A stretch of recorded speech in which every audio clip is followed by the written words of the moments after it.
Message channel आ गया।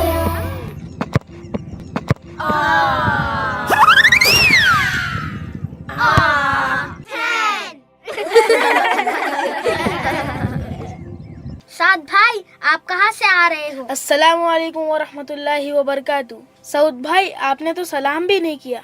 जब भी आप किसी से बात करना चाहो तो बात करने से पहले सलाम किया कर, क्योंकि ये हमारे प्यारे नबी की प्यारी सुन्नत है। क्या वाकई ऐसा है? जी हाँ, हदीस शरीफ में लिखा है अस्सलामु क़ब्लल कलाम। साद भाई, जो अभी आपने पढ़ा इसका क्या मतलब है?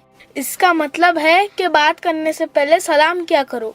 अच्छा, लेकिन जो आपने पहले सलाम किया, अस्सलामु अलैकुम वरहमतुल्लाहि वबरकातुहू, उसका क्या मतलब है? इसका मतलब है कि तुम पर अल्लाह की सलामती और रहमत हो। माशाल्लाह माशाल्लाह, ये तो बहुत ही प्यारी दुआ है।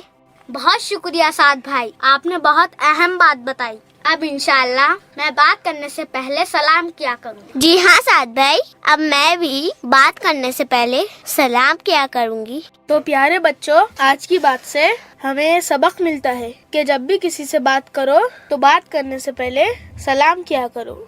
इसका सवाब भी है और ये एक प्यारी दुआ भी है। ऐसे ही छोटे छोटे और दिलचस्प कुरान और हदीस से मुताल्लिक सबक आमोज बातें, दुआएं और ढेर सारी कहानियों के लिए किड्स मैसेज को सब्सक्राइब करें और बेल आइकन बटन को जरूर दबाएं। और हाँ, इस वीडियो को अपने दोस्तों को भेजकर सवाब भी कमाएं। क्योंकि अच्छी बात बताना भी सवाब का काम है।